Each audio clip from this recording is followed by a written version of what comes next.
Hi students, good morning to all. VB, that is vocabulary bank. So this is to improve your vocabulary skill. Make use of it. Definitely you can improve your vocabulary skill. So in this video, we are going to see some rare words and sentences that we regularly use in our daily life with its Tamil meaning and with English meaning. From Tamil to English we are going to learn. So make use of this opportunity and improve your vocabulary skill. So let's move on to the session without further delay. Let's see to the words in Tamil and English one by one now. So follow me and repeat next to me and make use of these words in your regular routine, children. So please, when you make use of these words in your regular routine, while you are speaking with your parents, then only you can improve your vocabulary skill. And you can easily start to speak in English without any difficulty. So let's start and see to the words one by one. Children, first let's see the first word. Look at the first word here. தண்ணீர் சற்று வெதுவெதுப்பாக உள்ளது. In English, the water is lukewarm. Lukewarm.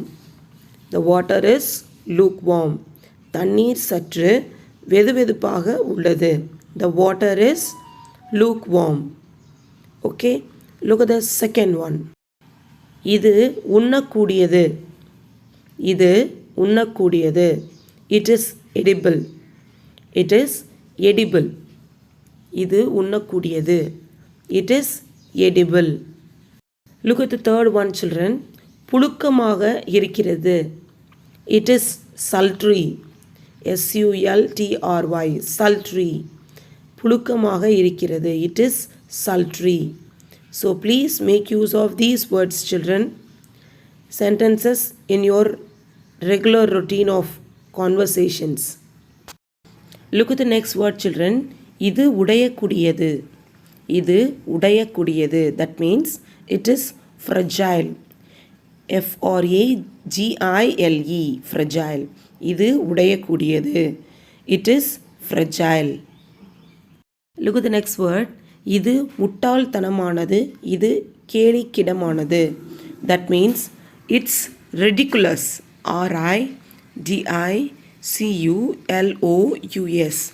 It's ridiculous. That means இது முட்டாள்தனமானது. இது கேலிக்கிடமானது. The next word. நிலம் செழிப்பாக உள்ளது. நிலம் வளமானதாக உள்ளது. That means the land is fertile. F-E-R-T-I-L-E. Fertile. The land is fertile. நிலம் செழிப்பாக உள்ளது. நிலம் வளமாக உள்ளது. The land is fertile. Look at the next word, children. Bus நெரிசலாக உள்ளது. இடைஞ்சலா கூட்டமாக கச்சாமுச்சான் இருக்குது அப்படின்னு சொல்லுவாங்க. The bus is congested. Bus நெரிசலாக உள்ளது அப்படின்னா the bus is congested. C-O-N. Con. G-E-S. Just. T-E-D. Ted.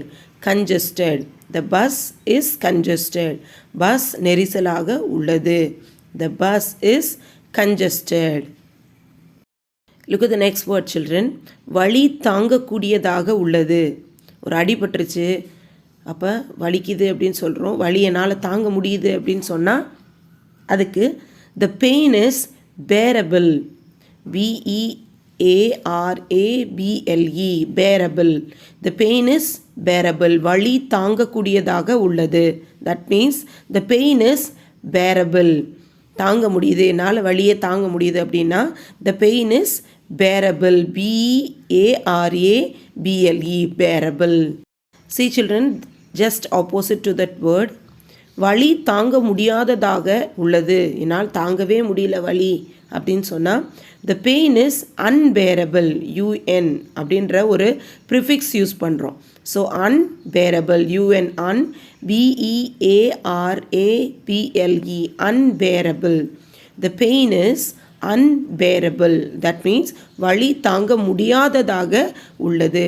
The pain is unbearable. Bearable. Okay? Bearable means தாங்க முடியாதது தாங்க முடியலை அப்படின்னா unbearable. Okay? Next one, அவரது மரணம் மர்மமாக உள்ளது அப்படின்னா his death is mysterious. மிஸ்டீரியஸ்னா மர்மம் அப்படின்னு சொல்லுவாங்க. ஸோ அவரது அப்படின்றது ஹிஸ், மரணம் அப்படின்ற டெத் மர்மமாக உள்ளதுன்னா is mysterious. So his death is mysterious. MYSTERIOUS mysterious. Look at the next word, children. உணவு ஏராளமாக உள்ளது. உணவு ஏராளமாக அதிகமாக இருக்குது அப்படின்னு சொன்னால் அதுக்கு என்ன அப்படின்னு சொல்லலாம்னா the food is abundant. The food is abundant. Okay? The food is abundant. உணவு ஏராளமாக உள்ளது. The food is abundant. ABUNDANT. Abundant. Okay? Abundant. The food is abundant. Look at the next word, children. உணவு மோசமாக உள்ளது. நல்லாவே இல்லை, ரொம்ப மோசமாக இருக்குது அப்படின்னு சொல்லுவோம் இல்லையா? உணவு மோசமாக உள்ளது அப்படின்னா the food is awful. AWFUL. awful அப்படின்னா மோசமாக அப்படின்னு சொல்லுவாங்க. உணவு மோசமாக உள்ளதுன்னா the food is awful. AWFUL. awful. உணவு மோசமாக உள்ளது அப்படின்னா the food is awful. Look at the next word, children. இது தெரியாமல் நடந்தது அப்படின்னா it was unintentional. இது தெரியாமல் நடந்தது, எனக்கு தெரியவே தெரியாதுப்பா, எப்படியோ நடந்துருச்சு அப்படின்னு சொன்னால், எனக்கு தெரியாது, தெரியாமல் செஞ்சிட்டேன் அப்படின்னு சொன்னால், ஸோ இட் வாஸ் unintentional. தெரியாமல் அப்படின்னா unintentional, நடந்தது intentional. unintentional. It is unintentional. இது தெரியாமல் நடந்தது, எனக்கு தெரியாமல் நடந்தது அப்படின்னா it was unintentional. It was unintentional. INTENTIONAL. intentional. unintentional. Look at the next word, children. இது வேண்டுமென்றே நடந்தது. பார்த்தோம் தெரியாமல் நடந்தது, இது தெரிஞ்சே நடந்தது. அப்போ என்ன சொல்வோம், அது unintentionalனா இது intentional. இது அப்படின்றது இட் வேண்டுமென்றே நடந்தது அப்படின்னா it was intentional. INTENTIONAL. intentional. இது வேண்டுமென்றே நடந்தது, it was intentional. ஸோ தெரியாமல் நடந்தது அப்படின்னா unintentional. வேண்டுமென்றே தெரிந்து நடந்தது அப்படின்னா it is intentional. So it is positive and negative sentence, children. So please do understand and make it use in your regular conversation. Look at the next word, children.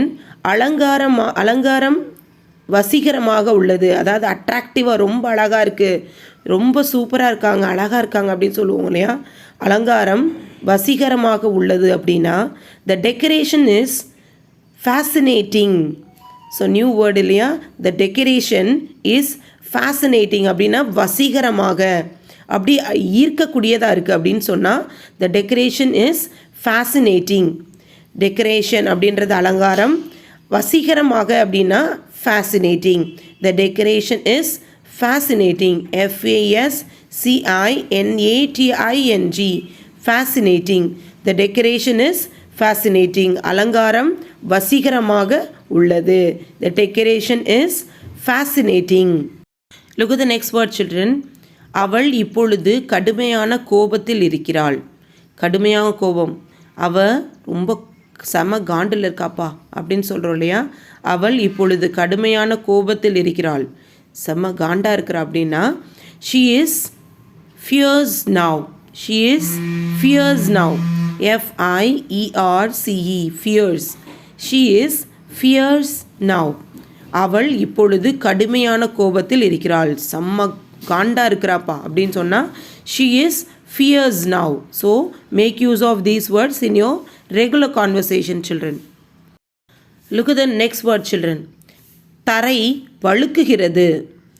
ரொம்ப தரை வந்து அப்படியே வலுவலுன்னு இருக்கும், வழுக்குது அப்படின்னு சொல்லுவோம் இல்லையா, அதுக்கு என்ன சொல்லணும்னா the floor is slippery. SLIPPERY slippery. The floor is slippery. தரை வழுக்குகிறது, பாசம் பிடிச்சி வழுக்குது, பார்த்து வாங்க அப்படின்னு சொல்லுவோம் இல்லையா, அதுக்கு the floor is slippery. SLIPPERY slippery. Be careful, the floor is slippery அப்படின்னு நீங்கள் சொல்லலாம். Look at the next word children. உணவு பூசணம் பிடித்துள்ளது. உணவு பூசணம் பிடித்துள்ளது, அதாவது கெட்டு போயிடுச்சு, ஃபங்கஸ் வந்துருச்சு அப்படின்னு சொல்லுவாங்க. உணவு பூசணம் பிடித்துள்ளது அப்படின்னா the food is moldy. The food is moldy.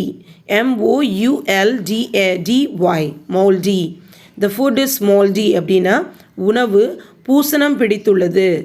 Okay, so please make use of these words children. These are all new vocabularies. You can use it in your regular conversation. உணவு பூசணம் பிடித்துள்ளது அப்படின்னா the food is moldy. MOULDY moldy. The food is moldy. உணவு பூசணம் பிடித்துள்ளது. Look at the next word children. இந்த இடம் அமைதியானது. இந்த இடம் அமைதியானது, ரொம்ப அமைதியாக சாந்தமாக எந்த சத்தமும் இல்லாமல் இருந்தது அப்படின்னா this place is serene. SERENE serene. செரீன்னா அமைதியானதுன்னு அர்த்தமா. ஸோ இந்த இடம் அமைதியானதுன்றதுக்கு நம்ம we can use this place is serene. serene அப்படின்னா அமைதியானது. this இந்த அப்படின்னா this, இடம் அப்படின்னா place, is serene. இந்த இடம் அமைதியானது. This place is serene. So please make use of these words. Even when you go to temples, it will be very peaceful and very calm. So you can say that the temple is serene. The temple is serene. So இந்த மாதிரி words எல்லாம் அப்பப்போ எங்கெங்கே தேவைப்படுதோ you can make use of it. Then only you can learn more vocabularies children. Next one, வாழைப்பழம் அழுகிவிட்டது. வாழைப்பழம் அழுகிவிட்டது அப்படின்னா, அதாவது வாழைப்பழம் கொலன்னு கெட்டு போயிடுச்சு அப்படின்னு சொன்னால் the banana is rotten. rotten ROTTEN rotten அப்படின்னா அழுகிவிட்டது. வாழைப்பழம்னா the banana is rotten ROTTEN rotten. வாழைப்பழம் அழுகிவிட்டது அப்படின்னா the banana is rotten. ஏற்கனவே பார்த்தோம் உணவு பூசணம் பிடித்துள்ளது அப்படின்னா the food is moldy அப்படின்னு பார்த்தோம். இப்போ வாழைப்பழம் அழுகிவிட்டது அப்படின்னா the banana is rotten. இது எங்கே யூஸ் பண்ணலான்னா you can use for fruits. பழங்களுக்கு நம்ம rotten சொல்லலாம், rotten smell. ஈவன் எக்கு கூட we can say some ஒரு மாதிரி கவிச்சு அடிக்கும் இல்லையா, அதுக்கெல்லாம் rotten egg smell அப்படின்னு சொல்லுவாங்க. So you can use for some these words in such cases. Okay, so பழங்கள் அழுகிவிட்டது, முட்டை கவிச்சு அடிக்குது, ஸோ அந்த மாதிரி கவுல் அடிக்குதுன்னெலாம் சொல்லுவாங்க. ஸோ எக் ராட்டன் ஸ்மெல் அப்படின்பாங்க. இல்லை this is the banana is rotten அப்படின்னு த வாழைப்பழம் அழுகிவிட்டது. So please make use of these words children. Next the last word, நீங்கள் அழகாக இருக்கிறீர்கள்.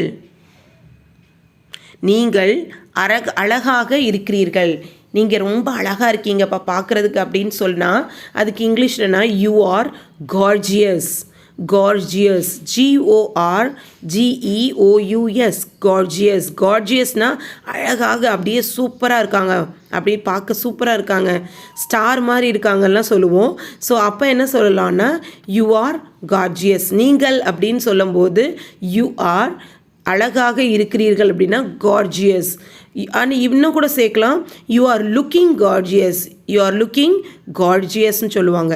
You are gorgeous GORGEOUS gorgeous. You are gorgeous, நீங்கள் அழகாக இருக்கிறீர்கள். The next we are going to see the last one. அதை சாய்க்காதே. The next word is அதை சாய்க்காதே. சாய்த்தல் அப்படின்னா tilt. அதை அப்படின்னது இட். அதை அப்படின்னா இட். சாய்க்காதே அப்படின்னா டோன்ட் டில்ட். சாய்த்தல் அப்படின்னா டில்ட். ஸோ இங்கே சாய்க்காதேன்னு கொடுத்துருக்கிறதுனால ஸோ டோன்ட் டில்ட் இட், அதை சாய்க்காதே. Don't tilt it, don't tilt it, அதை சாய்க்காதே. So children, we have learned nearly 50 to 16 words in this second vocabulary session.